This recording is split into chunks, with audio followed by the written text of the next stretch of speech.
संजय दिल्ली की तरह जो शिष्य गुरु जी से कपट यानी छल करता है उसको नरक में स्थान मिलेगा। वहां पर यम के दूत मोटे सोटों यानी मुगदरों से पिटाई करेंगे। परमेश्वर कबीर जी ने स्पष्ट किया है कि जो जानबूझकर यानी ज्ञान होते हुए भी सत्य को त्याग कर झूठे कपटी व्यक्ति का साथ देते हैं, हे परमेश्वर, ऐसे दुष्ट व्यक्ति का दर्शन स्वप्न में भी न होने देना वह इतना पापी है। संत गरीबदास जी ने कहा है कि पापी प्रभात ना बैठे, मुख देखें पाप लगे जाका। 9-10 मास गर्भ त्रास देई, धिकार जन्म तिसकी माँ का। अर्थात पापी आत्मा का दर्शन सुबह सुबह नहीं होना चाहिए। उसका मुख देखने मात्र से पाप लगता है।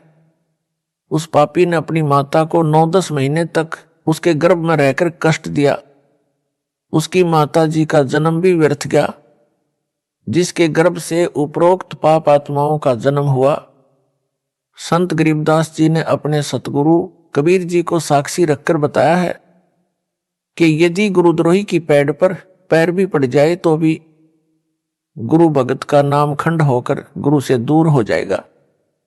पैड़ पर पैर के चिन्ह जो मिट्टी में बन जाते हैं उन्हें पैड़ कहते हैं। पैड़ पर पग यानी पैर रखा जाने का भाव है कि उसका संग करना, संग करके उसकी गुरु विरोधी बातें सुनकर उन झूठी बातों को सच्ची मान लेना, जिस कारण से भगत के मन में दोष अवश्य आएगा, फिर नाम खंड हो जाएगा। वह भी 84 लाख प्रकार के प्राणियों के जन्म लेकर महाकष्ट उठाएगा। संत गरीबदास जी ने कहा है कि यह सतगुरु परमेश्वर कबीर जी ने कहा है, यह अटल सत्य है। संत गरीबदास जी ने आगे कहा है कि ऐसे अगम अगाध सतगुरु, ऐसे अगम अगाध सदना सेऊ सम्मन तारे, गुरु द्रोही तो चुन चुन मारे, निंदत को नहीं दाद। अर्थात सतगुरु कबीर जी इतनी ऊंची शक्ति है कि उन्होंने सदना जैसे कसाई को भी अक्षमा करके नाम जपाकर पार कर दिया। सम्मन तथा उसके पुत्र महानेक आत्मा थे, उनको भी नाम जपाकर पार कर दिया, परंतु गुरुद्रोहियों के लिए क्षमा का स्थान उनके पास नहीं। गुरुद्रोहियों को चुन चुनकर मारता है तथा निंदत यानी गुरु की निंदा करने वालों को भी कोई राहत नहीं है।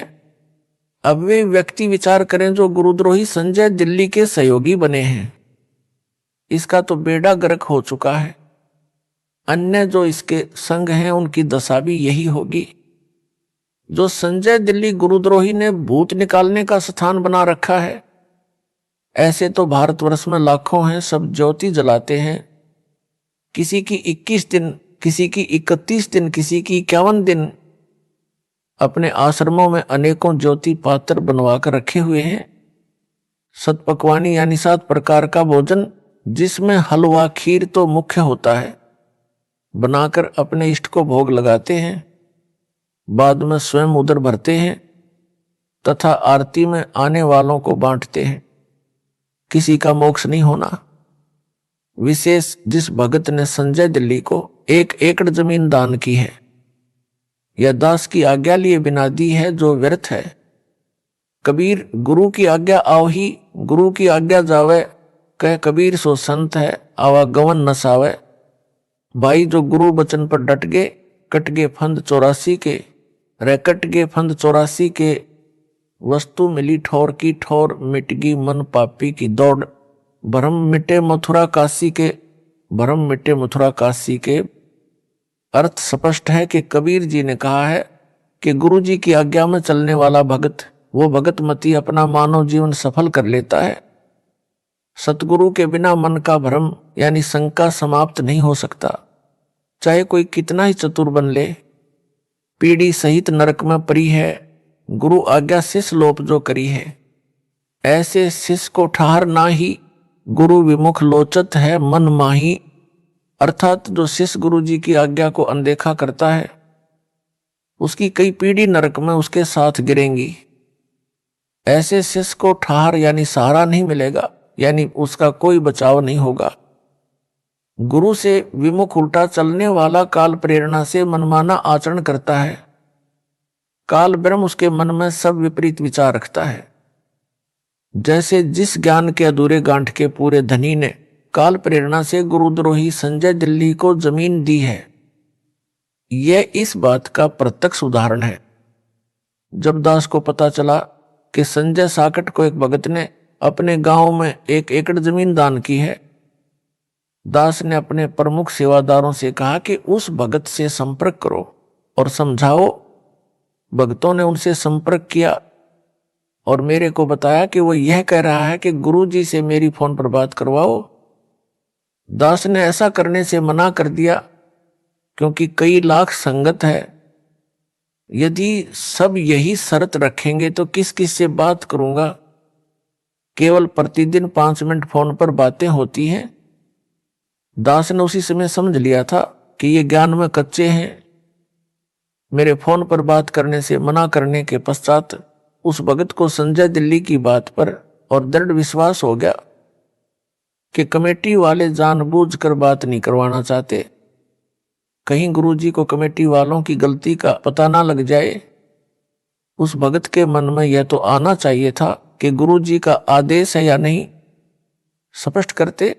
और भी कई रास्ते हैं, मेरे परिवार से पता कर लेते जो उस समय सप्ताह में 2 बार मुलाकात करने जेल धाम में आते थे। क्या उसके लिए एक संजय ही सच्चा है और सारी संगत झूठी है? मेरे परिवार पर भी विश्वास नहीं है। नाम खंड होने के पश्चात काल प्रेरणा काम करती है। अब भी उनके लिए अवसर शेष है, वे नाम शुद्ध करवा लें।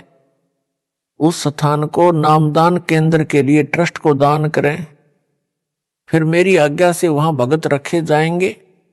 उस दानकर्ता का उस स्थान से कोई लगाव नहीं रहना चाहिए। सब कार्य दास की आज्ञा से अन्य नामदान केंद्रों की तरह होगा। यह सब मानव कल्याणार्थ किया जा रहा है। यदि अब भी उस भगत की प्रेरणा नाम शुद्ध करवाने की नहीं बनती है तो दुर्भाग्य की बात है, जमीन दान करता या गलत फहमी ना पाले कि इस जमीन को लेने के लिए कोशिश है। नहीं, यह दास तो 69 वर्ष का हो चुका है। सतलोक धाम में बहुत बड़ा जमीन का प्लाट मिल गया है, वहां का निवासी बन चुका है। इंद्र के राज को भी ठोकर पर रखता हूं, परंतु आपकी बनी बनाई किस्मत को बिगड़ते आंखों देख रहा हूं। आपको संभालने की कोशिश कर रहा हूं। आप नहीं संभले तो आपके ऊपर आने वाले काल के कहर को देख रहा हूं, इसलिए दुखी हूं। घी का एक कण भी चेडू में ना रह जाए, यह नियत है। परमेश्वर कबीर जी एक आत्मा को काल जाल से बचाने के लिए कितना संघर्ष करते हैं। उनको क्या लालच होता है? वह आत्मा उनका अंश होती है, उसके कल्याण के लिए कष्ट पर कष्ट उठाते हैं। दास का भी यह प्रयत्न है। बार बार उस भगत के कल्याण के लिए कहा जा रहा है, आगे उसकी किस्मत। यदि इतना समझाने से भी नहीं मानेगा तो उसका कोई पाप अड़ा खड़ा है। विशेष दास के इस पत्र को पढ़कर भी संजय दिल्ली का जो साथ देगा वह भी गुरुद्रोही की श्रेणी में होगा। संजय काल का दूत है। अन्य पहचान ये अपनी भूतगा आश्रम में आरती के पश्चात घंटा व शंख बजाता है, भक्तों से भी बजवाता है। यह भी काल के दूत की पक्की पहचान है। जितने भी मंदिर देवी देवताओं के, श्री राम जी, श्री कृष्ण जी, श्री विष्णु जी, श्री शिव जी व देवी जी के बने हैं, सब में आरती के उपरांत घंटा शंख बजाया जाता है। यह काल ज्योति निरंजन की पूजा की पहचान है। हमारे जहां जहां भी सतलोक आश्रम है उनमें ना घंटा बजाया जाता है ना शंख, क्योंकि वहां पर सतपुरुष कबीर जी की पूजा होती है। घंटा तथा शंख काल पूजा का प्रमाण है। परमेश्वर कबीर जी का एक शब्द है जिसकी टेक यानी हेडिंग ये है, कर नैनो दीदार महल में प्यारा है। इस शब्द में पूर्ण ब्रह्म कबीर जी ने स्थूल तथा सूक्ष्म दोनों शरीरों में बने कमलों का वर्णन किया है। इसी में बताया है कि साधक मूल कमल से बंक नाल के अंदर अंदर चलता है। जो स्वाद कमल यानी स्वादिष्ठान कमल, नाभि कमल, हृदय कमल, कंठ कमल, त्रिकुटी कमल, त्रिवेणी कमल आदि सब कमलों के अंदर से बाईपास जाता है। बंकनाल सब कमलों का बाईपास है। जैसे लंबे सफर की बसें प्रत्येक शहर में से गुजरती हैं परंतु बाईपास मार्ग से जाती हैं, सब यात्रियों की टिकट आगे वाले दूर स्थित शहर की बुक होती है। उनको मार्ग में आने वाले शहरों से कोई लगाव नहीं होता, भले ही वहां कितनी जगमग हो। चाहे कहीं सर्कस का खेल चल रहा हो, चाहे कोई मानव मेला लगा हो, उसमें अत्यधिक चमक दमक हो रही हो, चाहे किसी के सिनेमा हॉल में कितनी ही सुपरहिट फिल्म के बोर्ड लगे हों, यदि कोई मूर्ख उस चमक दमक को देखकर बस गाड़ी से उतर गया तो उसको वहीं रहना पड़ेगा, उसकी टिकट व्यर्थ हो जाएगी। बुद्धिमान व्यक्ति गलती कभी नहीं करता। इसी प्रकार तत्व ज्ञान से परिचित सतपुरुष कबीर भगत व भगतमती जब सतलोक को चलते हैं तो मार्ग में आने वाले कमलों की चमक दमक की ओर ध्यान नहीं देते। उनको पता होता है कि हमारी टिकट शंख कमल दल वाले शहर सतलोक की बनी है। हमने इनकी चमक दमक व सुरीली धुनों यानी ध्वनियों से कोई लेना देना नहीं है। त्रिवेणी के पश्चात सहस्रार यानी 1000 पंखुड़ी का कमल है, जो ज्योति निरंजन काल का महास्वर्ग यानी ब्रह्मलोक है। उस कमल की 1000 पंखुड़ियों में चमक है, जो कि ज्योति जैसी लगती है, जैसे 1000 ज्योति जला रखी हैं जो अखंड जलती हैं। जैसे यह काल का दूत संजय दिल्ली अपने काल ज्योति निरंजन की प्रेरणा से बनाए आश्रम में 200 ज्योति अखंड जलाता है, 1000 भी लगाएगा क्योंकि काल दूत है। यह भी काल का दूत होने की पहचान है। उसी सहस्रार कमल के पास यानी ब्रह्मलोक यानी महास्वर्ग में घंटा तथा शंख बजता सुनाई देता है। जो काल ब्रह्म के भगत हैं उन्होंने अपने गुरु के आश्रम में घंटा व शंख बजता देख व सुन रखा है। वे उनकी धुन यानी घंटा व शंख की ध्वनियों को सुनकर खींचे चले जाते हैं। परंतु सतपुरुष की पूजा वाले आश्रम में घंटा शंख नहीं बजाए जाते। वे सत साधक उस काल के जाल की ओर ध्यान भी नहीं देते और बंकनाल के अंदर ही आगे बढ़ जाते हैं। शब्द की साखी नंबर 12 में कबीर परमेश्वर ने कहा है कि घंटा शंख सुने धुन दोई, सहस्रार कमल मध्य जगमग होई, ता मध्य करता निरखो सोई बंकनाल 10 पारा है, कर नैनो दीदार महल में प्यारा है। अर्थात जब सतपुरुष कबीर जी का भगत बंकनाल से चलता चलता सहस्रार कमल के पास पहुंचता है तो वहां घंटा तथा शंख दोनों की धुन यानी ध्वनि सुनाई देती है। उस कमल में जगमग जगमग प्रकाश करता है जो 1000 पंखुड़ियों का है। उस स्थान का मालिक ज्योति निरंजन है। कबीर जी का भगत बंकनाल में आगे बढ़ जाता है, फिर अष्ट कमल को पार करके शंख कमल जिसमें पूर्ण ब्रह्म कबीर जी का निवास है उसमें चला जाता है यानी पार हो जाता है। बंकनाल एक नाड़ी है जिसमें रक्त नहीं बहता। जैसे रबड़ की पतली सी नली होती है जो मूल कमल से लेकर शंख कमल तक जाती है। भगत व भगतमती जो जिस सतर की साधना करते हैं वह इसी से होकर त्रिकुटी तक जाते हैं। त्रिकुटी से अपने अपने इष्ट धाम का मार्ग ग्रहण करते हैं। उनको पहले धर्मराज के दरबार में जाना पड़ता है। जो सतपुरुष कबीर जी के भगत हैं उनको धर्मराज दरबार में नहीं जाना पड़ता। वे अपने गुरु जी के रूप में त्रिकुटी पर बैठे सतगुरु को देखकर उनके पास चले जाते हैं। वहां से आगे गुरु जी लेकर चलते हैं। मार्ग में त्रिवेणी सहस्रार कमल आते हैं, फिर अष्ट कमल तथा शंख कमल में भगत व भगतमती जाते हैं। इस नाड़ी को बंकनाल इसलिए कहा है क्योंकि यह प्रत्येक कमल के साथ से टेढ़ी मेढ़ी जाती है। यह चित्र समझने में सहयोग करेगा। प्रसंग चल रहा है काल के दूत की पहचान का। इस उपरोक्त प्रकरण से सिद्ध हुआ कि संजय दिल्ली वाला काल का दूत है। काल वाली सब धार्मिक क्रियाएं करता व करवाता है। विशेष यहाँ पर यह बताना अनिवार्य समझता हूं कि पवित्र कबीर सागर के अध्याय कबीर बानी में परमेश्वर कबीर जी ने 12 पंथों का वर्णन करते हुए कहा कि 12वें पंथ यानी संत गरीबदास जी वाले पंथ में हम ही आएंगे। दास उन्हीं का भेजा आया है। संत गरीबदास जी वाले पंथ से जुड़ा है। दास को 17 फरवरी 1988 को पूज्य गुरुदेव जी से दीक्षा प्राप्त हुई थी, इसलिए उस पंथ की क्रियाएं करना स्वाभाविक था।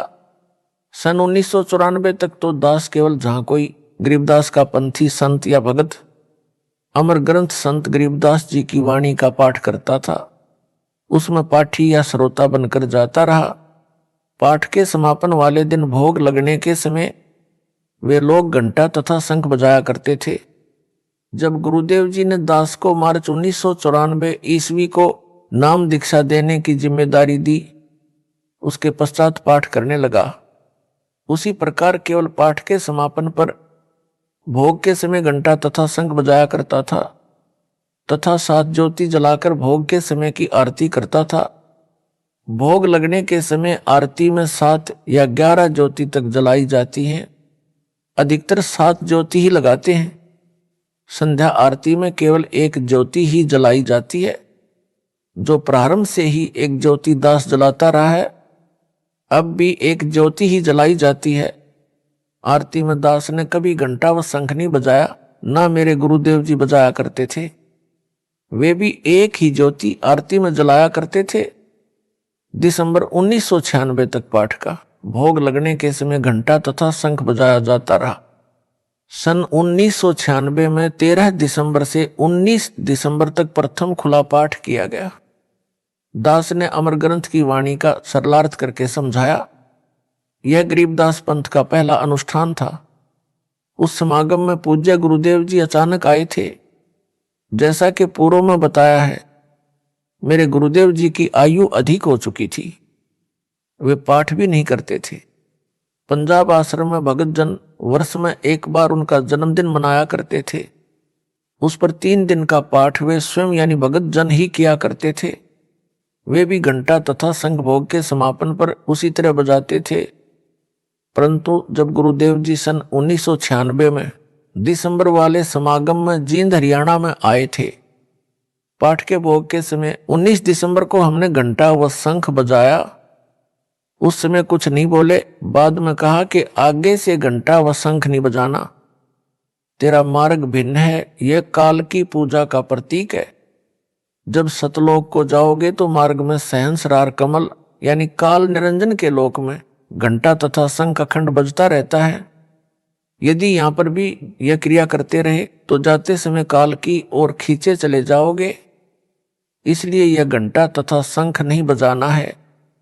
मेरे आश्रम में जो भोग पर घंटा व शंख बजता है, यह मेरा आदेश नहीं है। वे भगत तत्व ज्ञान को समझने में रुचि नहीं रखते, इसलिए उनको मना नहीं किया। वे पार होने वाले नहीं है। तेरे से दीक्षा लेना भी मान बढ़ाई के कारण उचित नहीं समझते। ये फिर कभी मानव जन्म प्राप्त करेंगे तब परमात्मा कृपा कर सकते हैं। दास ने उसके पश्चात पूज्य गुरुदेव की आज्ञा का पालन करना शुरू कर दिया। संजय साकट सब क्रिया मेरे रामपाल दास से विपरीत मनमाना आचरण कर रहा है। इससे भी संगत समझ ले कि यह पूर्ण रूप से काल का दूत है। गुरुद्रोही की यह स्पष्ट पहचान है। तिलक लगाना तिलक केवल गुरुजी को तथा गुरुजी परमेश्वर जी, दादा गुरुजी, संत गरीबदास जी के चित्रों यानी फोटो को लगाया जाना चाहिए। किसी भगत या भगतमती को तिलक नहीं लगाना चाहिए, न उन्होंने लगवाना चाहिए।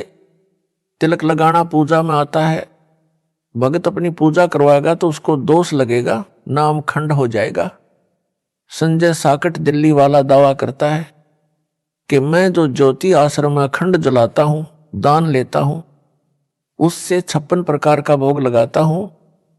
हलवा व खीर का भोग भी प्रतिदिन तैयार करता हूं।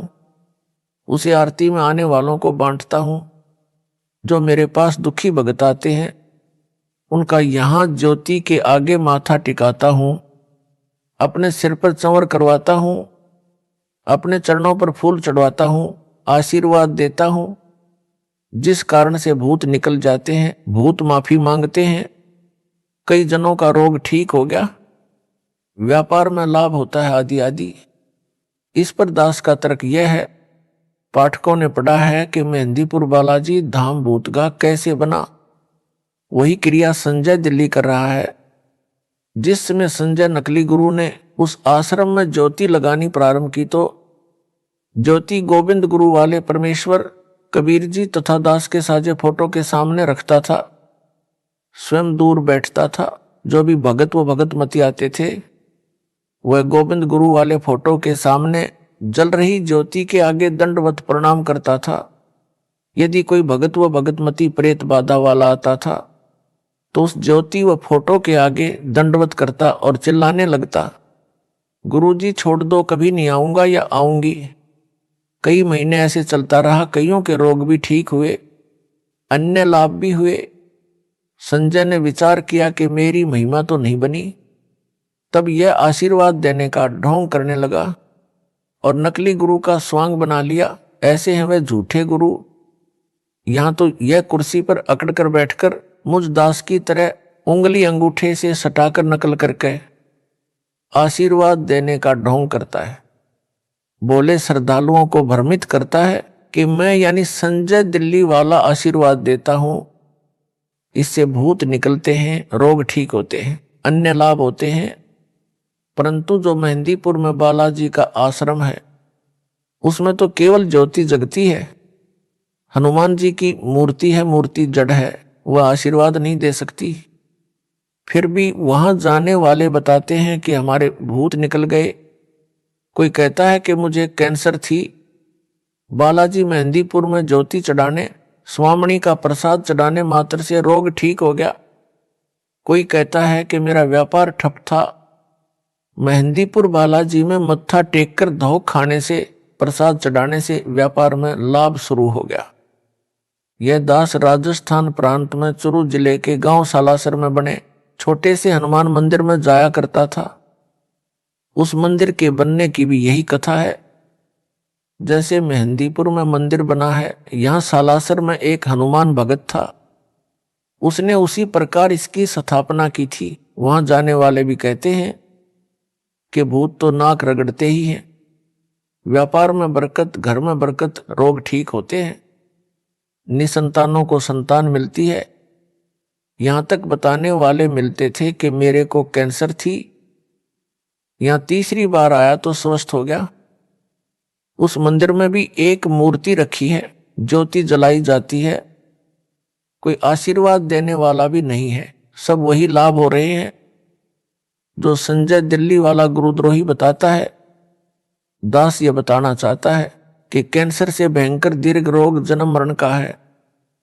यह जन्म मरण का रोग वर्तमान में मुझ दास के बिना ठीक नहीं हो सकता। चाहे विश्व में सब स्थानों पर ज्योति जलवा दो, संजय साकट जैसों से कितने ही आशीर्वाद ले लो, जो लाभ अन्य स्थानों पर होते हैं वे तो दास से रूंगे यानी फ्री में होते हैं। मुख्य लाभ तो पूर्ण मोक्ष मिलता है। दास की आज्ञा से कमेटी ने देश भर में लगभग 500 नामदान केंद्र भिन्न भिन्न शहरों में बना रखे हैं। प्रत्येक में एक एक अखंड ज्योति जलती है। जो नए भगत वहां नाम दीक्षा लेने जाते हैं, यदि किसी को प्रेत बाधा होती है तो वह वहां ज्योति व गुरु गोविंद वाले फोटो के सामने नाक रगड़ता है, उसकी प्रेत बाधा तो समाप्त होती ही है, साथ में अन्य सब लाभ भी मिलते हैं तथा जन्म मरण का असाध्य रोग भी समाप्त होता है। जिन भक्तों ने संजय दिल्ली को जमीन दी है उनको पाप लगा है। उन्हें चाहिए था दास से आज्ञा लेकर नामदान केंद्र बनाते, उसमें दास अपने विश्वास का भगत रखता तो वहां के भक्तों का कल्याण होता। जमीन दान करने वालों को महापुण्य मिलता है। यह तो कसाई वाला हत्था यानी बूचड़ खाना बनवा दिया, कोरा पाप मोल जमीन देकर ले लिया। जमीन देने वाले भक्तों को मृत्यु के बाद भी इस स्थान का पाप लगता रहेगा।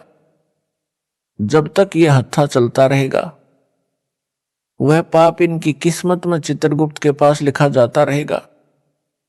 यदि ये भगत दास की आज्ञा से केवल नाम दान के लिए जमीन देते तो इनको मृत्यु के उपरांत भी पुण्य लाभ मिलता रहता।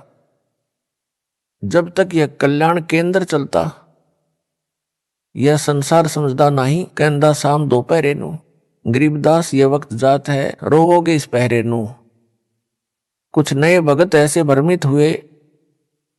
संजय साकट दिल्ली एक ही बात पर जोर दे रहा है कि कमेटी वाले दान के पैसे को धर्म ज्योति जलाना, हलवा खीर बनाना में नहीं लगाते, अपनी जेब में रख लेते हैं। जब इसको ये 1 एकड़ जमीन मिली तो इसने प्रपंच शुरू किया। भक्तों से 11 ज्योति के 4500 रुपये दान लेकर यह सिद्ध करने लगा कि कमेटी वालों को माध्यम बनाकर मेरे को मूर्ख बेईमान सिद्ध करता है। तो एक ज्योति के 2100 रुपये लेते हैं और ज्योति भी नहीं लगाते, सब रुपये स्वयं रख रहे हैं। मैं इस आश्रम में प्रतिदिन जो ज्योति जलाऊंगा, प्रत्येक दानकर्ता का नाम ज्योति पात्र पर लिखूंगा। प्रतिदिन हलवा तथा खीर का भोग लगाऊंगा। 56 प्रकार के भोग प्रसाद प्रतिदिन लगाऊंगा, जिसमें काजू बादाम किशमिश मनुखा दाख पिस्ता फल आदि भी सब प्रकार के होंगे। इसको कहते हैं ज्ञान का टोटा। गुरु मूर्ख तथा शिष्य महामूर्ख, बोले तथा दास के ज्ञान को ठीक से ना समझे हुए भगत प्रभावित हुए कि सही बात है, सब दान हमारे सामने लगेगा। ये विचार करके इस पाखंडी अज्ञानी संजय को भक्तों ने दिल खोलकर दान देना शुरू किया। इसने वैसा ही करना शुरू कर दिया। प्रत्येक ज्योति पात्र पर नाम लिखकर अखंड ज्योति जलाने लगा। प्रतिदिन हलवा खीर बनाने लगा। दास के सत्संगों को स्पीकर पर चलाने लगा। सब फोटो भी हमारे रख लिए। बोली संगत उस मूर्ख के जाल में फंस गई। विवेचन दास का पहले तो संजय साकट के द्वारा कोई भी दान धर्म क्रिया करवाना भगत मती को कोई लाभ ही नहीं देगा, क्योंकि इसको दास ने कोई भी क्रिया करने की आज्ञा नहीं दे रखी। गुरु के स्थान पर अन्य को दान देना व्यर्थ है। रेही की जमीन में बीज डालना है। यह आप भगत जन सत्संग में भी बहुत बार सुनते रहे हो। इस पाखंडी के मूर्खता वाले यानी शास्त्र विधि त्याग कर मनमाने आचरण करने से तो क्या लाभ मिलेगा। आपको बताता हूं कि सतयुग में राजा अम्बरीश हुए थे। उसने अपने गुरु के द्वारा मर्यादित यज्ञ की थी, जिसमें 100 मन यानी 4000 किलोग्राम गाय या भैंस का घी प्रयोग किया जाता था, जिसमें हवन यज्ञ धर्म यज्ञ भोजन हलवा खीर 56 प्रकार का भोग प्रसाद बनता था आदि की जाती थी। इसके अतिरिक्त धर्म यज्ञ में आए हजारों लाखों ब्राह्मणों को भोजन कपड़े तथा एक लागड़ दूध वाली गाय व उसका बच्चा दान में दिया जाता था। राजा अम्बरीश ने ऐसी हजारों यज्ञ करवाई। सिद्धि भी आ गई, रोग भी दूर रहा। राजा अम्बरीश स्वर्ग गए। वहां लाखों वर्ष स्वर्ग में अपने दान का फल भोगा। फिर त्रेतायुग में उसी यज्ञों के फल से राजपद भी मिला। वह अम्बरीश वाली आत्मा राजा जनक रूप में जन्मी। राजा जनक वाले जीवन काल में भी अनेकों महायज्ञ अपने गुरु की देखरेख में की। उन शास्त्र विधि अनुसार की यज्ञों से वह आत्मा विमान में बैठकर स्वर्ग गई। मार्ग में एक नरक से 12 करोड़ जीवों को भी आधे धर्म कर्मों यानी पुण्यों का संकल्प करके निकलवा कर स्वर्ग ले गए। स्वर्ग में अपने दान धर्म से किए यज्ञों का फल स्वर्ग में लाखों वर्ष भोग कर कलयुग में वही आत्मा सिख गुरु श्री नानक जी के रूप में जन्मी। उस जीव का कल्याण सतगुरु कबीर जी की शरण में आने से हुआ। जो दास से उपदेशी हैं वे सतगुरु शरण में हैं। जो भोले ज्ञान के अधूरे गांठ के पूरे पैसे वाले उस पाखंडी संजय दिल्ली के पास जाकर उस मूर्ख के बहकावे में आकर ज्योति आदि का दान धर्म कर रहे हैं, वह लंडरू अज्ञानी संजय दिल्ली उनको क्या देगा। जब ऊपर बताई यज्ञों से जन्म मरण चक्र बना रहा, जिसमें हवन यज्ञ में हजारों किलोग्राम घी स्वाहा किया, हजारों किलोग्राम घी हलवे खीर आदि 56 प्रकार के भोग प्रसाद में लगाया। पुराणों में लिखा है कि राजा जनक ने 1000 यज्ञ 100 मन घी धर्म में लगाकर की थी, फिर भी जन्म मरण समाप्त नहीं हुआ। संजय दिल्ली के माध्यम से भ्रमित भगत सारी आयु में भी ज्योति अखंड जलवाएं तो भी 10 क्विंटल घी प्रयोग नहीं हो सकता, और जितना पैसा घी तथा अन्य 56 भोग में लगेगा वह व्यर्थ है, क्योंकि गुरु बिन दान व्यर्थ है। उनको तथा उस नकली धोखेबाज को पशु योनि मिलेगी। आप तो सतगुरु शरण में आकर नरक वाले मार्ग पर जा रहे हो, मोक्ष में खो रहे हो। आप जी को महापुरुषों की वाणी से, सतगुरु कबीर जी की वाणी से, संत गरीबदास जी की वाणी से कितनी बार समझाया है कि मन तू चल रे सुख के सागर, जहां शब्द सिंधु रत्नागर। कोटि जन्म तो है भरमत हो गए, कुछ ना हाथ लगा रे। कुकर सूकर खर भया बोरे, कौवा हंस बुगारे। कोटि जन्म तू राजा कीन्हा, मिटी न मन की आशा। भिक्षुक होकर दर दर हांड्या, मिला न निर्गुण रासा। यानी गुप्त भेद गुप्त ज्ञान नहीं मिला। इंद्र कुबेर ईश की पदवी, ब्रह्मा वरुण धर्मराया। विष्णु नाथ के पुरखों जाकर फिर भी उल्टा आया। यह शब्द आपको मेरे सत्संगों में पूरा सुनने को मिलेगा। यूट्यूब पर दास का नाम बोलने से सब सत्संग आपको सुनने को मिलेगा। फिर शब्द के अंत में लिखा है कि सतगुरु मिले तो इच्छा मेटे, पद मिल पदे समाना। चल हंसा उस लोक पठाऊं, जहां आदि अमर अस्थाना। चार मुक्ति जहां चंपी करही, माया हो रही दासी। दास गरीब अभय पद पर से, मिले राम अविनाशी। अर्थात राजा अम्बरीश वाली आत्मा ने तो मर्यादा में रहकर गुरु द्वारा धर्म कर्म करवाए थे। स्वर्ग तो चली गई, आप तो पाखंडी के फंसे हो, कुछ भी हाथ नहीं लगेगा। अभी अवसर है, अपना नाम शुद्ध करवाकर जन्म सफल करो। आप तो राजा अम्बरीश की तरह चक्कर काटकर मोक्ष समय में पहुंचे हो, अब गलती ना करो। संजय दिल्ली का अज्ञान संजय साकट दिल्ली कुतर्क देकर मुझ दास के तत्व ज्ञान को जो 9 मन सूत सुलझाकर सीधा किया है, उसको उलझाने का व्यर्थ प्रयत्न करता हुआ कहता है कि रामपाल को ज्ञान नहीं है। वह पेड़ की जड़ यानी मूल को पूर्ण ब्रह्म बताता है। जड़ पूर्ण ब्रह्म नहीं हो सकता। जड़ को पोषक तत्व मिट्टी से मिलता है, जड़ को मिट्टी का सहारा लेना पड़ता है। पूर्ण ब्रह्म को किसी के सहारे की आवश्यकता नहीं होती। उत्तर रामपाल दास का इसका उत्तर यह है कि ना तो पेड़ पूर्ण ब्रह्म है, ना उसकी जड़, ना मिट्टी पूर्ण ब्रह्म है।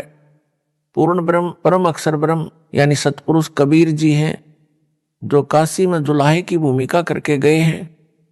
जो दास ने सब ग्रंथों से वह आंखों देखने वाले 6-7 संतों ने भी प्रमाणित कर दिया है। वह बताया है पूर्ण ब्रह्म। दास ने गीता अध्याय 15 श्लोक 1-4 का यथार्थ अनुवाद किया है, जो दास से पहले किसी के समझ में नहीं आया था।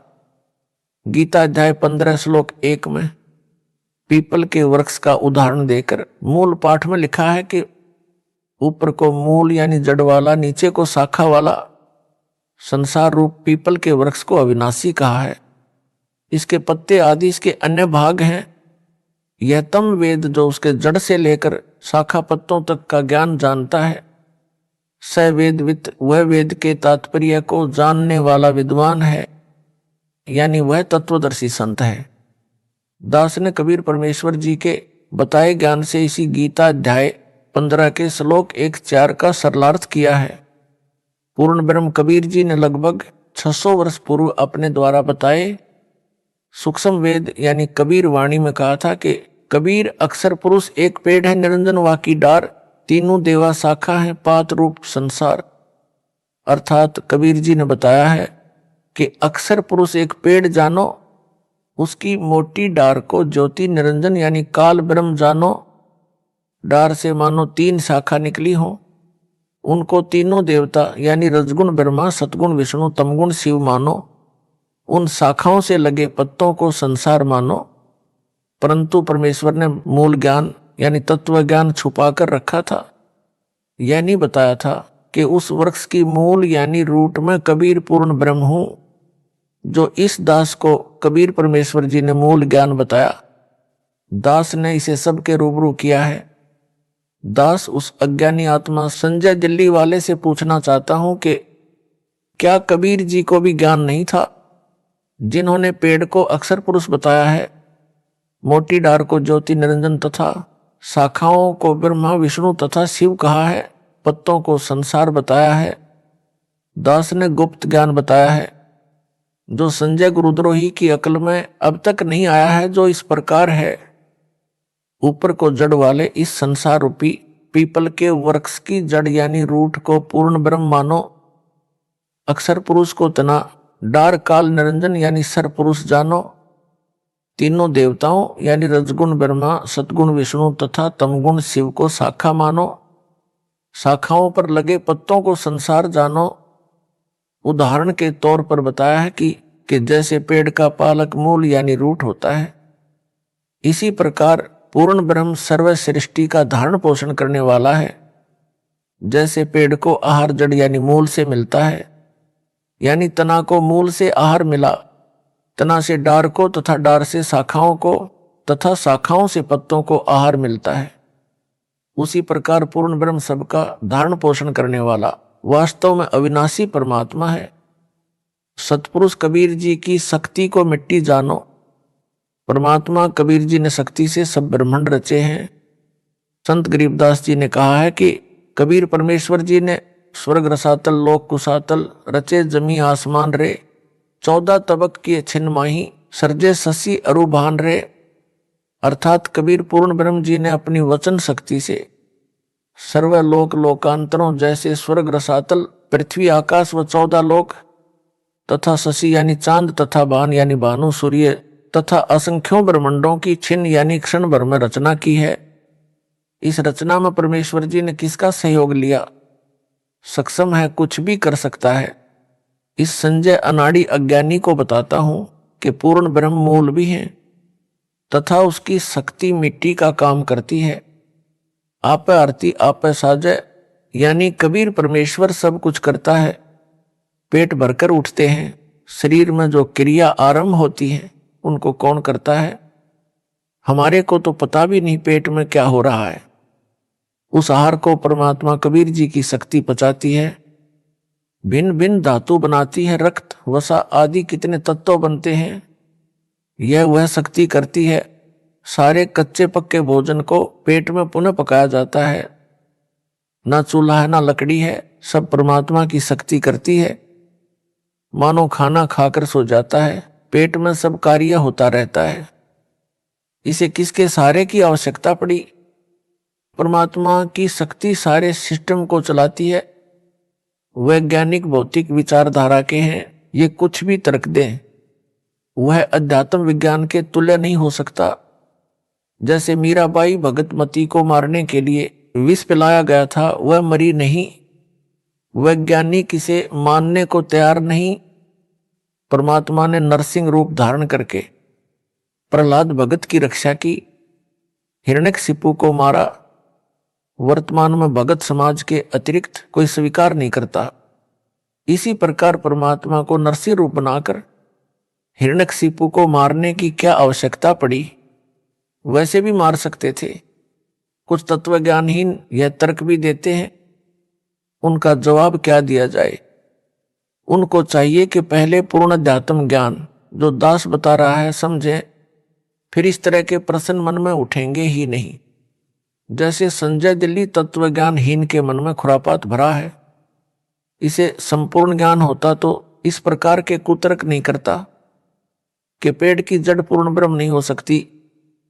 इसको समझ होती तो बोलता ही नहीं, क्योंकि एक उदाहरण दिया है, यह परमात्मा कबीर जी ने दिया है। यह पापी परमात्मा के ज्ञान में भी अपने अज्ञान से दोष देखता है। इससे स्पष्ट है कि यह महा अज्ञानी है, महिमा का भूखा है, बोले भक्तों का दुश्मन है। जादूगर को देखा है कि मिट्टी हाथ की मुट्ठी में लेता है, खोलता है तो 500 रुपये का नोट मिलता है। यह आध्यात्मिक शक्ति से होता है जो उसने परमात्मा की भक्ति करके जादू विद्या प्राप्त की होती है। उसने नोट बनाने में किसी मशीन का सहारा नहीं लिया। वैसे नोट बनाने के लिए कागज, प्रिंटिंग मशीन, बिजली आदि अनेकों वस्तुओं का सहारा लेना पड़ा। परमात्मा भी एक बगलीगर यानी जादूगर है। नकली जादूगर का जादू कुछ क्षण ही टिक पाता है। परमेश्वर कबीर जी असली जादूगर हैं। इसका जादू असंख्यों युगों तक टिका रहता है। जब कबीर परमेश्वर जी ने राजा वीर सिंह तथा उसकी मंडली को भूख प्यास से मरते देखा, तब पर्वत के ऊपर स्वच्छ जल का सरोवर क्षण में रचा तथा फलदार पेड़ व मेवा की लताएं क्षण में लगा दी। जो फलों से उस समय लदपद हो गए, सबने खाए, घर भी ले गए। उस समय किसका सहारा लिया? जो भगत परमात्मा की क्रिया में दोष देखता है वह मूर्ख व्यक्ति है। एक ने कहा कि परमात्मा सुई के नाके में से हाथी कैसे निकाल सकता है, झूठ है। दूसरा भगत कहता है कि परमात्मा सारी पृथ्वी को सुई के नाके में से निकाल दे, हाथी की तो बात ही क्या है। संजय साकट पहले भगत का साथी है जो कहता है कि सुई के नाके से हाथी परमात्मा नहीं निकाल सकता। गीता अध्याय 15 के श्लोक 16 से भी सिद्ध किया है कि अक्षर पुरुष तथा सर पुरुष दोनों नाशवान हैं। इन दोनों के लोक तथा उन लोकों में रहने वाले सब व्यक्ति तथा अन्य पशु पक्षी आदि आदि भी नाशवान है। केवल आत्मा सबकी अविनाशी है। यह गीता अध्याय 15 श्लोक 16 का सरलार्थ है। गीता अध्याय 15 श्लोक 17 का सरलार्थ इस प्रकार है। उत्तम पुरुष पुरुषोत्तम यानी सर्वश्रेष्ठ प्रभु तो उपरोक्त दोनों पुरुषों यानी प्रभुओं से अन्य ही है, जिसे परमात्मा कहा जाता है, जो तीनों लोकों में प्रवेश करके सबका धारण पोषण करता है। वह वास्तव में अविनाशी परमेश्वर है। तत्व ज्ञान यानी मूल ज्ञान यानी गुप्त ज्ञान में उसका नाम लिखा है। वह नाम कबीर साहब यानी कबीर देव है, जो सतयुग में सत सुकृत नाम से प्रकट हुआ था, त्रेता युग में ऋषि मुनिंद्र के नाम से प्रकट हुआ था, द्वापर युग में करुणा में संत के नाम से प्रकट हुआ था, तथा कलयुग में कबीर नाम से प्रकट हुआ था। कबीर सतयुग में सत सुकृत कैटेरा, त्रेता नाम मुनिंद्र मेरा, द्वापर में करुणा में कहाया, कलयुग नाम कबीर धराया। संजय दिल्ली कहता है कि कबीर साहब अलग हैं, कबीर देव अलग है। यह है इसका मूल ज्ञान। गुप्त ज्ञान है जो गलत है, इसको तत्व ज्ञान ही नहीं है। इसीलिए हुआ बाई बकता है, जो पाती पंच का अर्थ 5 ज्योति कर सकता है, उसे कबीर साहब व कबीर देव को भिन्न भिन्न करते क्या शर्म लगेगी। यह बेशर्म ढीठ अज्ञानी है, जो अर्थों के अनर्थ करके भोले भक्तों को भ्रमित करके अपना स्वार्थ सिद्ध कर रहा है। आप भी नरक जाएगा। वे भ्रमित भगत जो इस मूर्ख को तत्वदर्शी संत मानकर इसकी जय बुलाते हैं, इसके ऊपर चंवर करते हैं, वे भी इसके साथ नरक में जाएंगे। यह गुप्त भेद दास ने खोला है। यह तत्व ज्ञान है। इससे भिन्न जो तत्व ज्ञान कहकर जनता को भ्रमित करेगा, वह परमात्मा का दोषी व झूठा व्यक्ति है। उसका बताया तत्व ज्ञान नहीं अज्ञान है। संजय दिल्ली अपने आश्रम में दिन रात वाणी चलाता है। यह सब पाखंड भोले भक्तों को लुभाने मूर्ख बनाने के लिए करता है। कहता है कि यदि मैं काल का दूत होता तो क्या गुरुजी के सत्संग की वाणी दिन रात चलाता। इसका उत्तर पहले बता दिया है कि यह काल का दूत है। वाणी मेरे सत्संग की इसलिए चलाता है कि मेरी आवाज सुनकर भक्त खींचे चले आए और उनको अपने अज्ञान से कुतर्क देकर भ्रमित करके अपने काल वाले ग्रुप में मिला लूं। यह अमर वाणी का अपमान है। यदि कोई मोबाइल में आरती या अन्य प्रतिदिन सुबह दोपहर करने वाले पाठ को चलाकर स्वयं अन्य कार्य करे, मोबाइल चल रहे स्थान से बाहर भीतर आता जाता रहे और वाणी पर ध्यान नहीं रखे और कहे कि आरती कर ली तो व्यर्थ है, वाणी बोली जा रही है उस पर ध्यान रखने से लाभ होता है। जैसे दास के आदेश से भारतवर्ष में लगभग 500 नाम दान केंद्र खोल रखे हैं। सब में एक एक अखंड ज्योति जलती रहती है। सब में भगत सुबह दोपहर तथा शाम को स्पीकर या मोबाइल में या मौखिक तीनों समय के पाठ करते हैं। कुछ समय सत्संग भी चलाते हैं। साधना चैनल पर जो शाम को 7:30 से 8:30 बजे तक सत्संग चलता है उसे सुनते हैं। यह वाणी का लाभ उन्हें मिलता है। प्रत्येक अनुयायी अपने अपने घरों में पूजा स्थल पर सुबह शाम ज्योति जलाता है, जो घंटों जलती है। तीनों समय के पाठ करते हैं। समय मिलता है तो मोबाइल में सत्संग चलाकर ध्यान से सुनते हैं। यह वाणी सुनने का लाभ भी उनको मिलता है।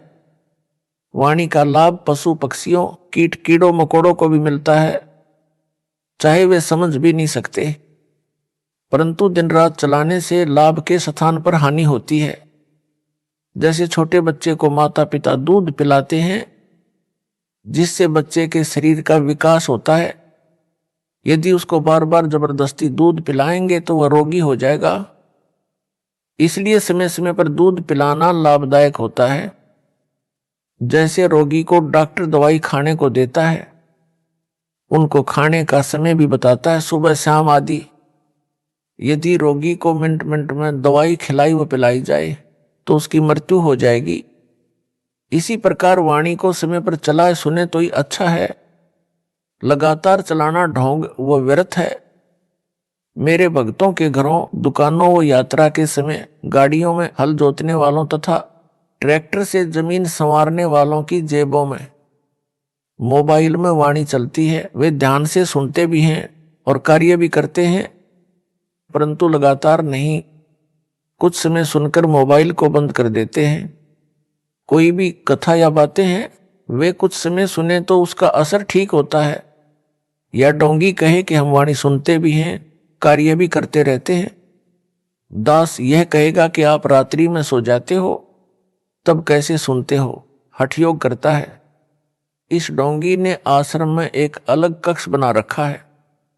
उसमें भक्तों को विशेष योग आसन की मुद्रा में बैठाकर सुमिरन करने को कहता है और स्वयं भी उसी प्रकार उसमें बैठकर सुमिरन करता है।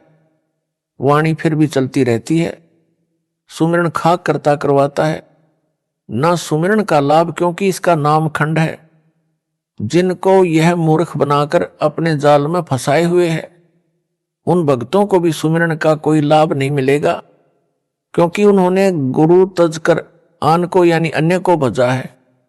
यानी गुरु जी के बताए सहज सुमिरन को छोड़कर हठयोग को अपनाया है तथा ज्योति के लिए रुपये दिए हैं या वैसे दान में रुपये दिए हैं, वह भी संजय दिल्ली के आदेश से। इस कारण उनका नाम खंड है। अब सुमिरन करके दान देकर भी जीवन नष्ट होगा, क्योंकि भक्ति मार्ग में बहुत सावधानी रखनी पड़ती है ताकि नाम खंड ना हो जाए।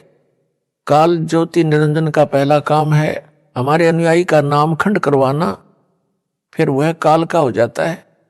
परमेश्वर से कोई लाभ उसे नहीं मिलता। परमेश्वर कबीर जी ने गरीबदास जी महाराज जी को बताया है कि अनंत कोटि बाजी जहां रचे सकल ब्रह्मांड, गरीबदास मैं क्या करूं काल करे जीव खंड। अर्थात हे गरीबदास मैं इतना सक्षम हूं कि मैंने अनंत करोड़ रचना की है तथा सब ब्रह्मांडों को मैंने रचा है, परंतु काल जीव का नाम खंड करवाकर मेरे से दूर कर देता है, जिस कारण से मैं उस आत्मा का कल्याण नहीं कर सकता।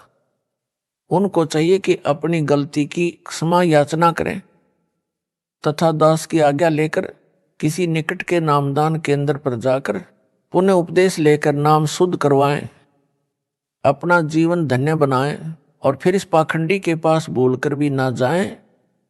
यह काल का पक्का दूत है।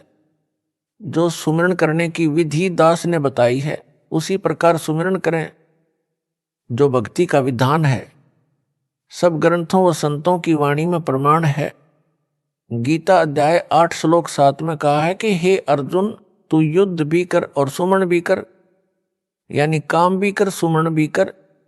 यजुर्वेद अध्याय 40 मंत्र 15 में कहा है कि ओम नाम का सुमरण कार्य करते करते सुमरण कर, विशेष कसक यानी तड़फ के साथ सुमरण कर, मानव जन्म का मूल कर्तव्य जानकर सुमरण कर। कबीर परमेश्वर कपड़ा भी बुनते थे तथा सुमरण करने का अभिनय भी करते थे। वे बताना चाहते थे कि भगत को काम करते करते भी सुमरण करना चाहिए। जो कार्यालयों में काम करते हैं तथा जो विद्यार्थी हैं, वे जब भी समय मिले सुमरण करें। संत गरीबदास जी ने कहा है कि नाम उठत नाम बैठत नाम सोवत जागरे, नाम खाते नाम पीते नाम सेती लागरे। अर्थात नाम का जाप कार्य करते करते भी करते रहो और समय मिले तो बैठकर भी सुमरण करो। सोने के लिए लेटो तो सुमरण करो, जब तक नींद ना आए सुमरण करो। जागो तो भी कुछ श्वास सुमरण में अवश्य लगाओ। परंतु एक स्थान पर विशेष योग आसन लगाकर सुमरण ना करो, वह हठ योग है।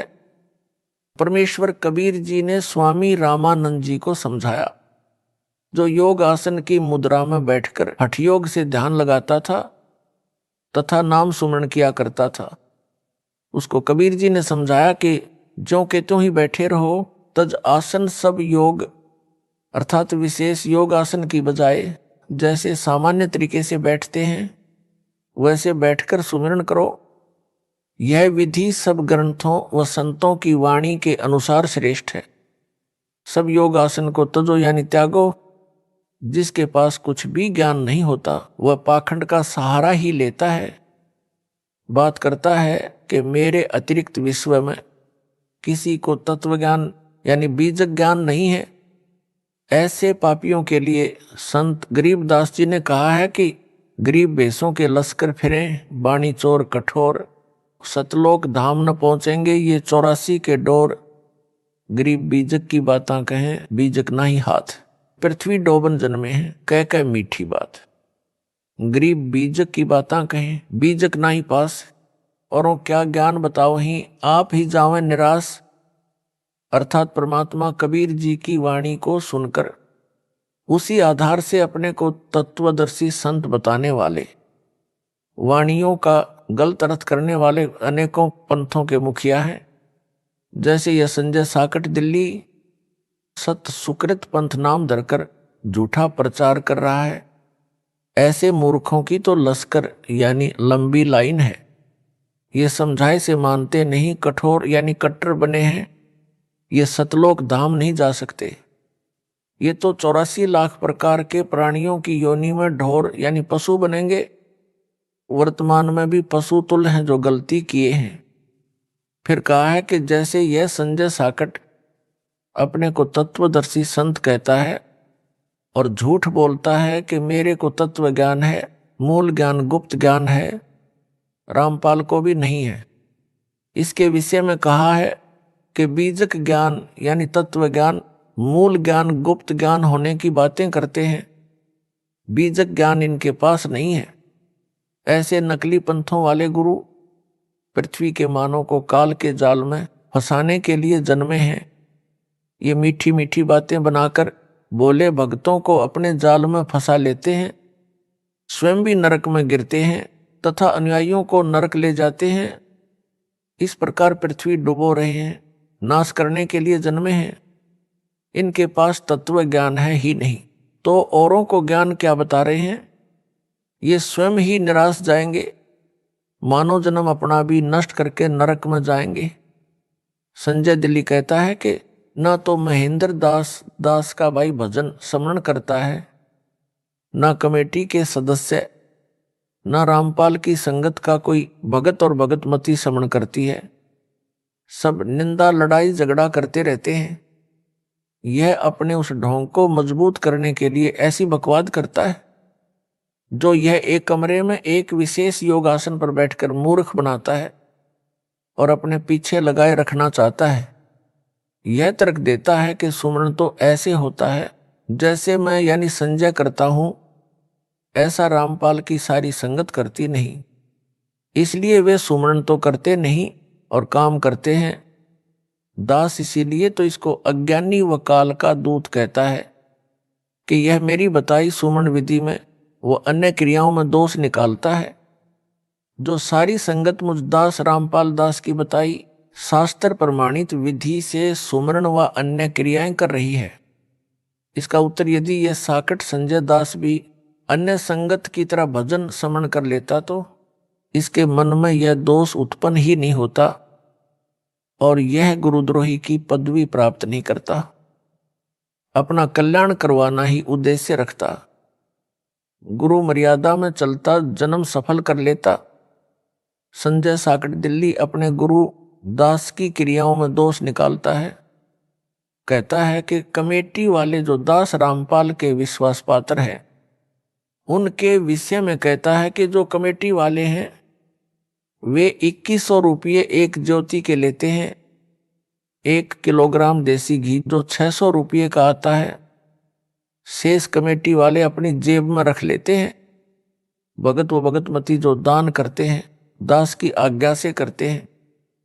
ये देखना मेरा काम है कि वह दान में आया पैसा कहाँ जा रहा है। आपने मेरे को दान किया है, यदि वह गलत प्रयोग होगा तो पाप मुझे लगेगा, आपको इसका पूरा लाभ मिलेगा। यह साकट संजय कौन होता है? मेरे अनुयायियों के किए दान की देखरेख करने वाला। उसने आज तक 2 रुपये दान नहीं किए हैं। मैं यानी संजय 4500 रुपये में 11 ज्योति जलाता हूं।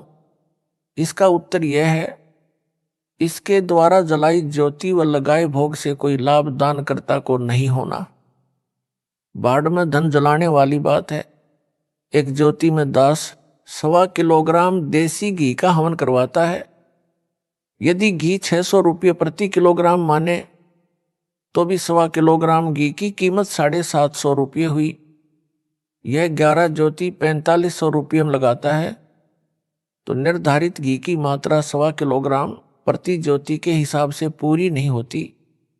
1.25 किलोग्राम घी के हिसाब से 11 ज्योतियों की कीमत 8250 रुपये बनती है। यह जो लेता वह इससे लगभग आधी है। अधूरा यानी ओछा व्यक्ति अधूरे काम ही करता है।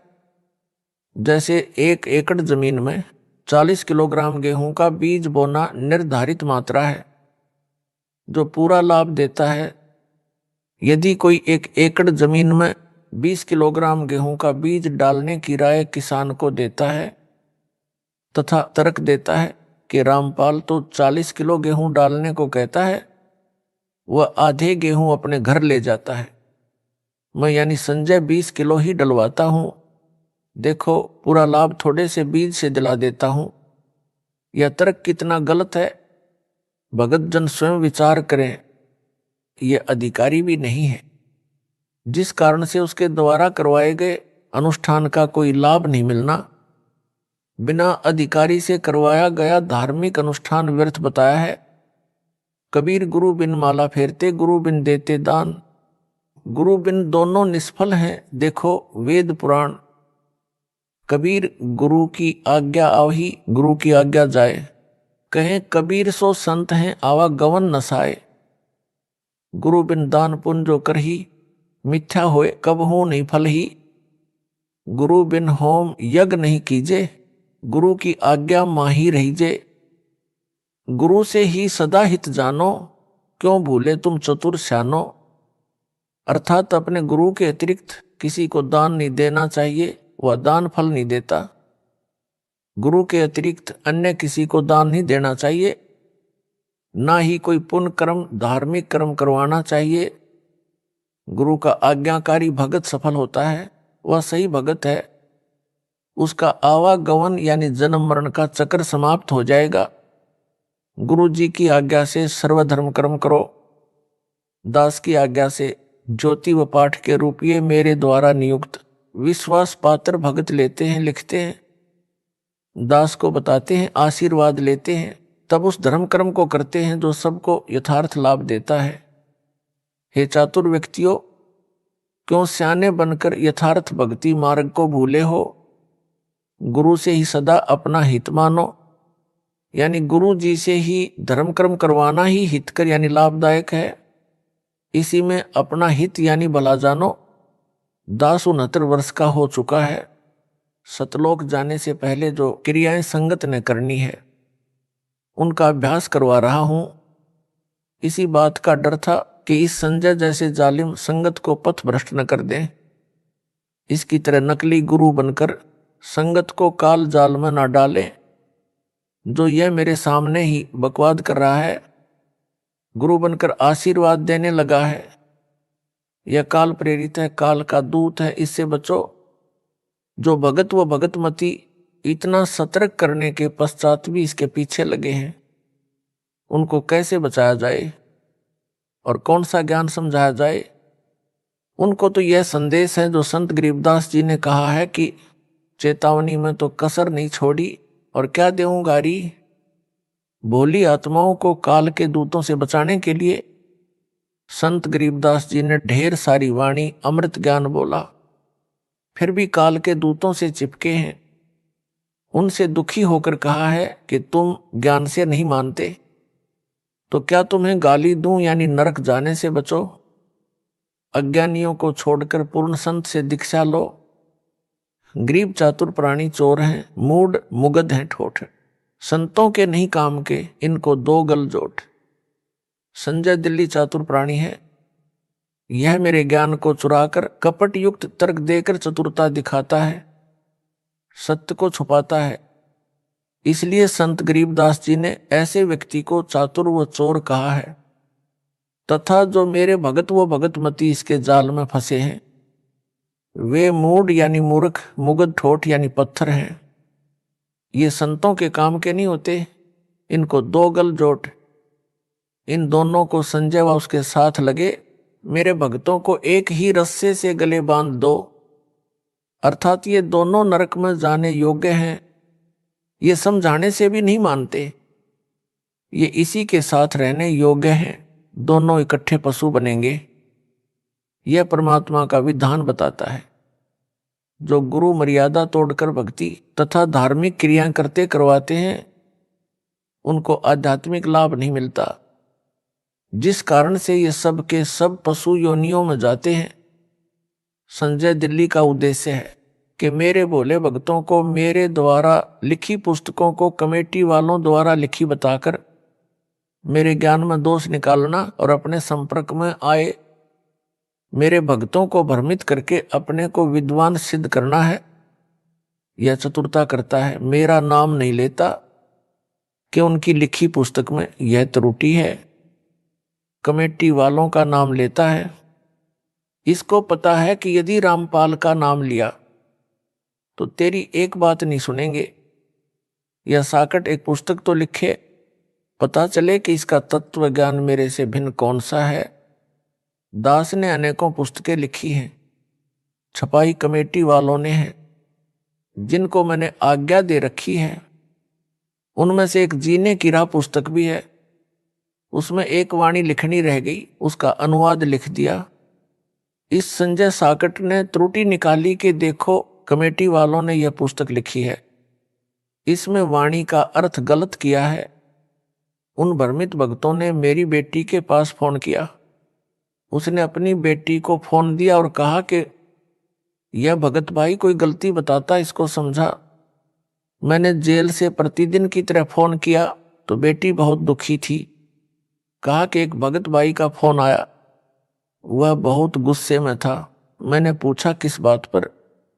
बेटी ने बताया कि यह नई पुस्तक जो आपकी लिखी छपी है, जीने की राह, इसमें कुछ गलती बता रहा था। कह रहा था कि इस वाणी का अर्थ गुरुजी यह बताते हैं, इसमें अन्य लिखा है। यह सब उन कमेटी वाले भक्तों ने लिखी है। नाम गुरुजी का लिख दिया। मेरी धोती ने फोन लिया और सब डिटेल से मुझे बताया। उसका स्पष्टीकरण इस प्रकार है। पुस्तक जीने की राह को सर्वसंगत ने तथा अन्य बुद्धिजीवी मानव ने बहुत पसंद किया तथा अपने अपने मोबाइल फोनों में डाउनलोड किया। एक एक दिन रात में 2 लाख पुस्तकें डाउनलोड की गई। एक दिन रात में तो 2,50,000 पुस्तक डाउनलोड होने का रिकॉर्ड बना था। मैंने अपनी बेटी व धोती को समझाया कि बेटी, यह भगत अपना विवेक खो चुका है। यह संजय दिल्ली पागल कुत्ते ने काट रखा है, यह भी पागल हो चुका है। यह अब यही भाषा बोलेगा, अन्य को काटने को दौड़ेगा। उस पुस्तक में सरलार्थ तो निम्न दोनों वाणियों का लिखा है, परंतु गलती से वाणी नंबर 1 लिखनी छूटी है। उसमें यह उल्लेख है, वाणी नंबर 1, कबीर कथा करो करतार की, सुनो कथा करतार, काम कथा सुनना नहीं, रखो नेक विचार। वाणी नंबर 2, कबीर कथा करो करतार की, सुनो कथा करतार, आन कथा सुनना नहीं, कहे कबीर विचार।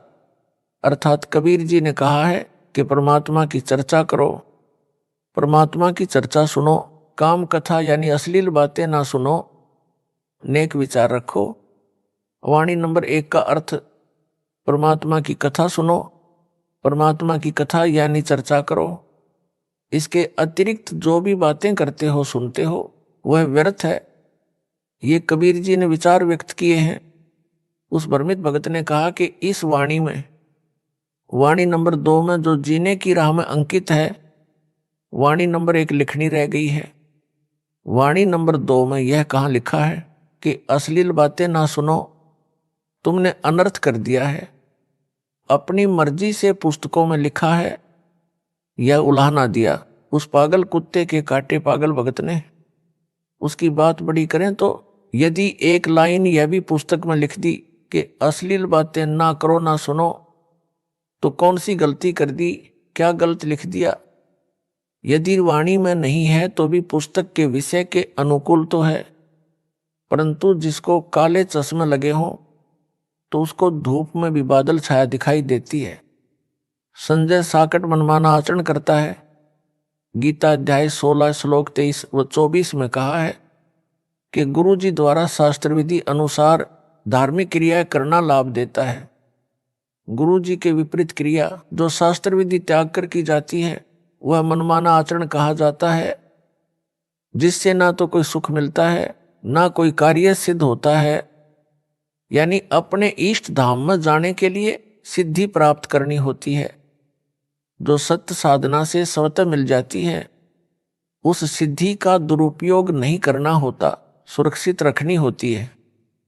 वह सिद्धि भी मनमाना आचरण करने से प्राप्त नहीं होती। न उस साधक की गति यानी मोक्ष होता है, अर्थात सब साधना व्यर्थ होती है।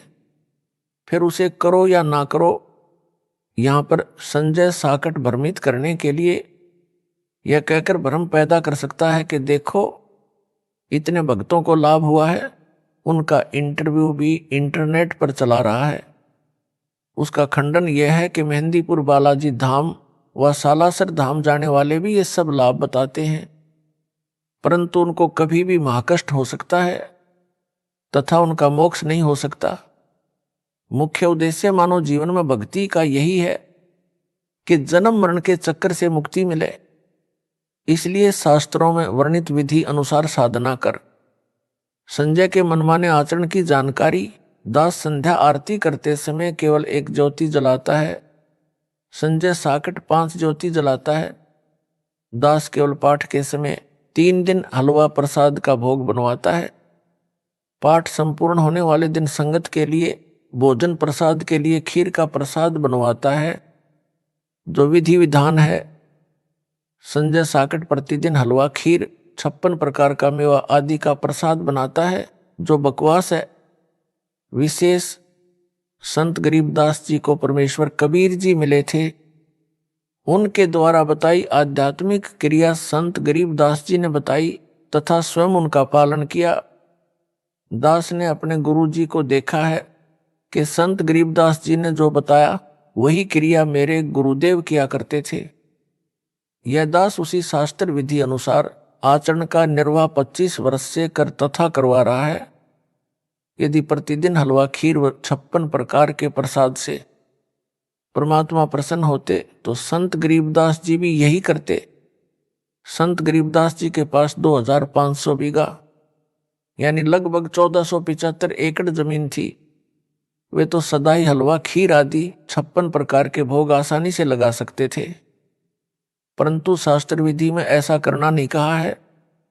संत गरीबदास जी अपने जीवन काल में वर्ष में केवल एक दिन अपना बोध दिवस मनाते थे, जिस दिन उनको परमेश्वर कबीर जी गांव छुडानी के जंगल में बाबा जिंदा के रूप में फाल्गुन महीने की चांदनी दवास को मिले थे। फाल्गुन महीने की उस शुक्ल पक्ष द्वादशी को मनाते थे। जो ग्रंथ संत गरीबदास जी ने लिखवाया था, उस हाथ से लिखे ग्रंथ का पाठ भी उन्होंने अपने सामने प्रारंभ करवाया था। 3 दिन पाठ चलता था, जो वर्तमान तक परंपरा चली आ रही है। तीनों दिन हलवा प्रसाद बनाया जाता था। सतपुरुष व सतगुरु के लिए 2 कटोरियों में भोग निकालकर भोग अलग रखा जाता था। उनके सतगुरु व सतपुरुष कबीर जी थे। हलवे का प्रसाद केवल हाथों में दिया जाता था। प्रसाद रूप में खाने के लिए खीर का प्रसाद संगत के लिए भोजन में परोसा जाता था। अन्य दिनों में प्रतिदिन जैसा भोजन घर पर बनता है, उसी का ही भोग लगाया जाता था। उसी शास्त्र विधि अनुसार अपने पूर्वज संतों व पूज्य गुरुदेव के अनुसार दास सब धार्मिक क्रियाएं करवा रहा है। परमेश्वर कबीर जी तो सक्षम है, वे भी प्रतिदिन 56 प्रकार का हलवा खीर आदि स्वयं भी बनाकर खा सकते थे, या परंपरा डालने के लिए भी सत्पुरुष अपने को सब भोग लगा सकते थे, लेकिन ऐसा नहीं किया गया।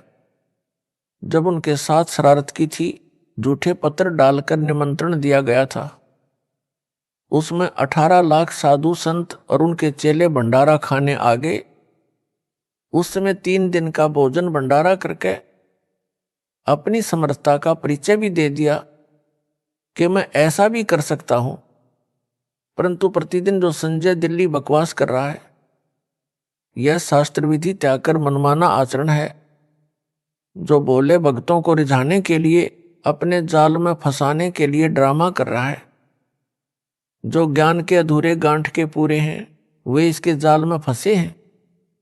संत गरीबदास जी ने ऐसे पाखंडियों के लिए कहा है कि ज्ञानी पुरुष तो इनके निकट न जावें, मूर्खों को रीझ रिझावे हैं। अर्थात जिन भक्तों को मर्यादा का ज्ञान है और गुरु जी द्वारा बताई शास्त्र अनुकूल क्रियाओं का ज्ञान है, वे तो ऐसे पाखंडी के निकट भी नहीं जाते जिनको ज्ञान नहीं है। उन भोले भक्तों को प्रसन्न करके अपने को तत्वदर्शी सबसे अलग ज्ञान वाला सिद्ध करता है।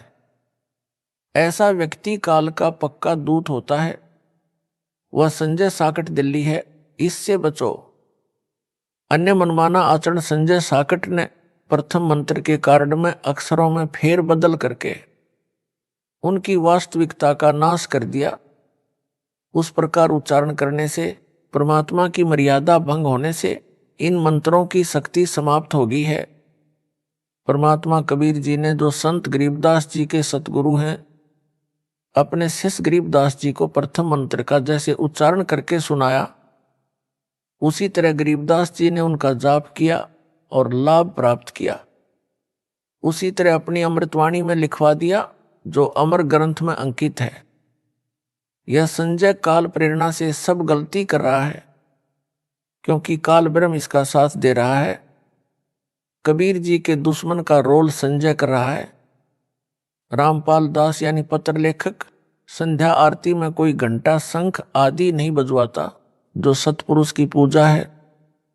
संजय साकट घंटा तथा शंख बजवाता है, यानी सब धार्मिक क्रियाएं मेरे से विपरीत करके अपने को तत्वदर्शी सिद्ध कर रहा है, जो केवल दिखावा है तथा काल ज्योति निरंजन की पूजा है।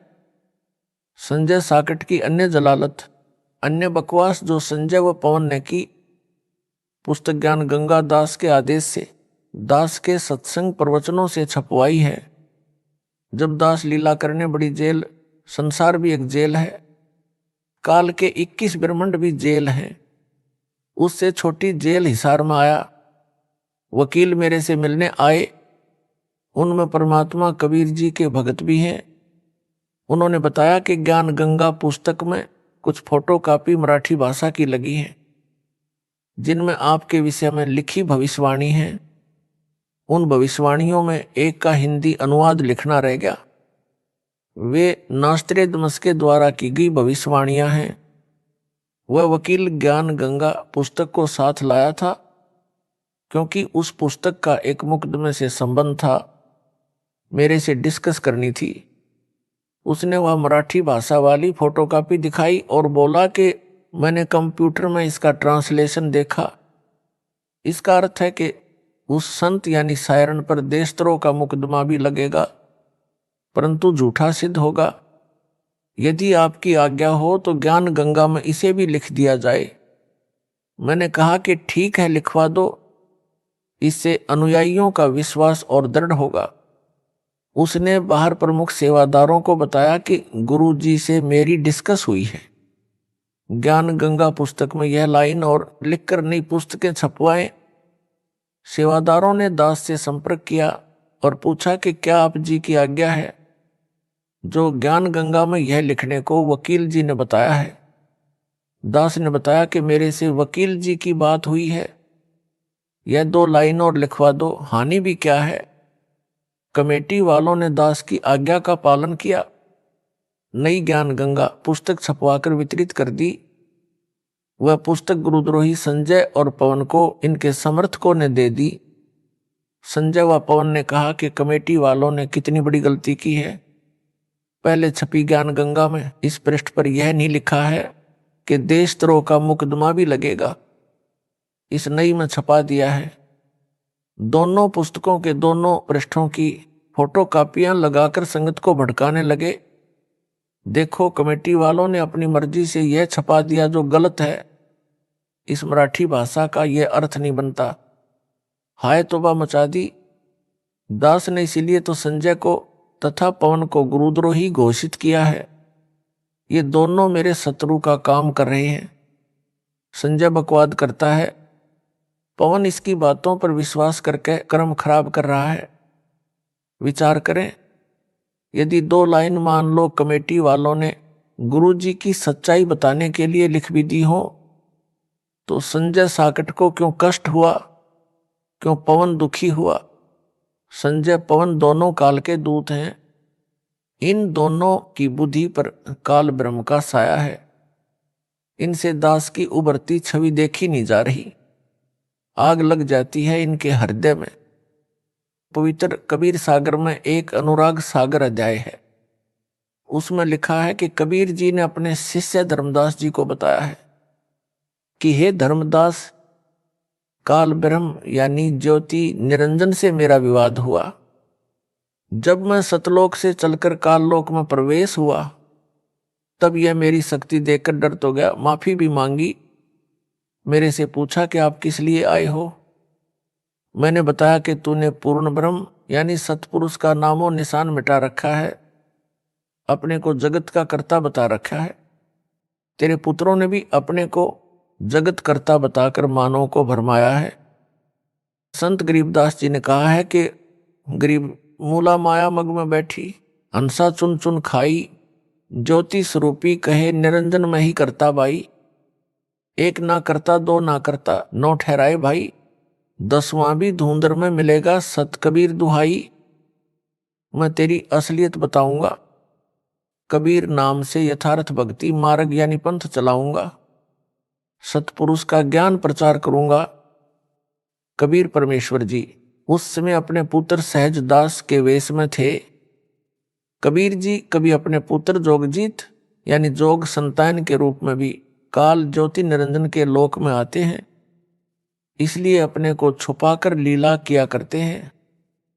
सब जीव उस सतपुरुष की आत्मा है। यहां तूने उन सबको कुत्ते गधे सूअर आदि बनाकर महाकष्ट दे रखा है। इनको सुख सागर सतलोक का ज्ञान बताऊंगा, निज नाम देकर तेरे जाल से मुक्त करवाऊंगा। तब काल ने मेरे से कहा था कि यदि तू एक कबीर पंथ चलाएगा, मैं अपने दूत भेजकर 12 नकली कबीर पंथ चलाऊंगा। इनके अतिरिक्त और अनेक नकली पंथ अपने दूत भेजकर चलाऊंगा, सब जीवों को भरमाऊंगा। वे वाणी तो आप वाली कहा करेंगे, परंतु अर्थ गलत करके मेरे जाल में रखेंगे। हे धर्मदास, मेरे पृथ्वी पर आने के पश्चात ज्योति निरंजन काल ने अपने प्रमुख दूतों को बुलाया तथा कहा कि मेरा दुश्मन कबीर मृत्यु लोक यानी पृथ्वी लोक पर गया है। वह कबीर नाम से पंथ चलाएगा। तुम पृथ्वी पर जन्म लो, उसका विरोध उसी के पंथ में घुसकर करो।